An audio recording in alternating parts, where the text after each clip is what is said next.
பெரியவா திருவடிகளே சரணம். ஓம் காஞ்சிவாசாய வித்மகே சாந்தரூபாய தீமகி தன்னோ சந்திரசேகரேந்திர பிரச்சோதயாத். நம்ம மனசுக்குள்ளே ஒரு போராட்டம் நடந்துகிட்டே இருக்குது. மனது ரொம்ப குழப்பமாக இருக்குது, ஒரு தெளிவில்லாமல் இருக்குது, எந்த முடிவுமே எடுக்க முடியல. ஏன் வீட்டுக்கு போகிறோன்னு யோசிக்கிறோம், ஏன் ஆஃபீஸ்க்கு போகிறோன்னு யோசிக்கிறோம். நம்மளை சுற்றி ஏதோ ஒரு நடந்துகிட்டே இருக்குது, நமக்கு எதுவுமே சரியில்லை அப்படின்னு படுது அப்படின்னா, ஒரு எளிமையான வழியை மகாபெரிவா சொல்லியிருக்காங்க. என்ன செய்யணும், எப்படி செய்யணும் அப்படிங்கிறது இந்த பதிவில் பார்க்கலாம். அதுக்கு முன்னாடி நம்ம சேனலை சப்ஸ்கிரைப் பண்ணாதவங்க சப்ஸ்கிரைப் பண்ணி சப்போர்ட் பண்ணுங்கள். வாங்க பதிவுக்குள்ளே போகலாம்.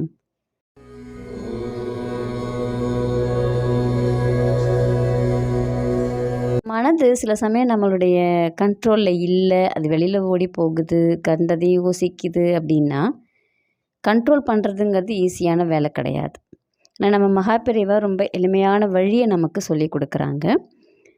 நம்ம ஒரு கஷ்டத்தில் இருக்கோம், நம்ம மனது நம்மக்கிட்ட இல்லை, நீங்கள் வேறு யார்கிட்டையாவது போய் ஏதாவது சொல்கிறீங்க, இல்லை பேசுகிறீங்க, இல்லை தப்பாக ஏதோ பேசுகிறீங்கன்னா அவங்க திரும்ப அவங்களுடைய கோபத்தை தான் நம்ம மேலே காட்டுவாங்க, அவங்க திட்டுவாங்க.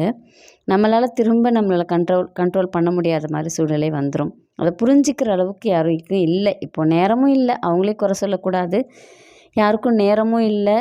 நம்ம சொல்கிறத கேட்கணும் அப்படிங்கிறது தலையெழுத்தும் அவங்களுக்கு இல்லை.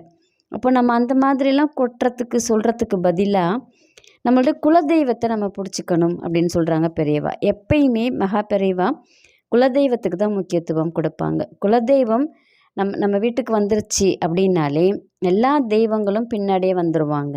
அப்போது நீ முதல்ல யாரை பிடிச்சிக்கணும் அப்படின்னா குலதெய்வத்தை தான் பிடிச்சிக்கணும் அப்படின்னு எப்பயுமே மகாபெரிவா சொல்லுவாங்க. இன்றைக்கும் அதே தான். அவனுடைய குலதெய்வத்தினுடைய பேரை ஒரு அன்ரோல்டு நோட்டு வாங்கிட்டு வந்துட்டு அதில் ஒரு ப்ளூ கலர் பென்னாகவே இருக்கட்டும், அதில் உங்கள் குலதெய்வத்தினுடைய பெயரை நீ எழுதிக்கிட்டே வா. கணக்கெல்லாம் வைக்க வேணாம். 108 27 54 1008 எந்த கணக்குமே வைக்க வேண்டாம். உனக்கு எப்பெல்லாம் உன் மனது தெளிவில்லைன்னு தோணுதோ அப்போது உங்கள் குலதெய்வத்தினுடைய பெயர், இப்போ மாரியம்மனாக இருந்தால் ஸ்ரீ மாரியம்மன் துணை, ஐயனாரப்பனாக இருந்தால் ஸ்ரீ ஐயனாரப்பன் துணை, அந்த மாதிரி போட்டு எழுதிக்கிட்டே வா. உன் மனது கொஞ்சம் கொஞ்சமாக தெளிவடைய ஆரம்பிக்கும். எங்களுக்கு குலதெய்வமே தெரியாது, உங்களுக்கும் அதுக்கு வழி இருக்குன்னு சொல்கிறாங்க பெரியவா. குலதெய்வமே எனக்கு தெரியலை, எங்களுடைய முன்னோர்கள் யாருமே எதுவுமே சொல்லி வைக்கலை அப்படின்னா காமாட்சி அம்மனை நினச்சிக்கோ, ஸ்ரீ காமாட்சி அம்மன் துணை அப்படின்னு எழுது. இல்லையா, ஸ்ரீ குலதெய்வமே துணைன்னு எழுது. தன்னால் உன்னுடைய குலதெய்வம் அப்படிங்கிறது ஓடி வரும். நீ குலதெய்வம்னு சொல்கிற, யாருன்னு தான் சொல்லலையே தவிர குலதெய்வம்னு சொல்கிற, அப்போ ஆட்டோமேட்டிக்காக உங்கள் குலதெய்வம் உங்கள் வீட்டு தேடி வரும், உன்னை தேடி வரும். அப்போது உன்னுடைய குழப்பங்கள், உன்னுடைய பிரச்சனைகள் எல்லாமே சரியாகிறதுக்குரிய வாய்ப்பு உனக்கு கிடைக்கும். அப்போ நீ முதல்ல யாரை பிடிச்சிக்கணும் அப்படின்னா உங்களுடைய குலதெய்வத்தை பிடிச்சிக்கணும். சரி, நோட்டு நிறைய எழுதிட்டே வரும், அதிகமாகிடுச்சு, எங்கே கொண்டு போய் வைக்கிறது? உங்கள் குலதெய்வ கோயில்லையோ கொண்டு போய் வைங்க. நம்மளால் தினமும் போய் பார்க்க முடியாது, இல்லை 6 மாதத்துக்கு ஒரு தடவை கூட போய் பார்க்க முடியல, நம்ம வெளியூரில் இருக்கிறோம், வெளிநாட்டில் இருக்கிறோம், வெளி மாநிலத்தில் இருக்கிறோம் அப்படின்னா நம்மளால் சட்டுன்னு போய் குலதெய்வத்தை பார்க்க முடியாது.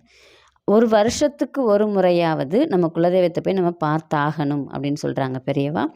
இந்த மாதிரி தினமும் நீ எழுதி கொண்டு போய் உன் குலதெய்வ கோயிலில் வச்சிரு. அப்போது உன் குலதெய்வம் குளிர்ந்து விடும். கண்டிப்பாக உனக்கு தேவையானது எல்லாத்தையுமே குலதெய்வம் துணை இருக்கும், செய்து கொடுக்கும். ரொம்ப எளிமையான வழி, செய்து பலனடையுங்கள். நன்றி, வணக்கம்.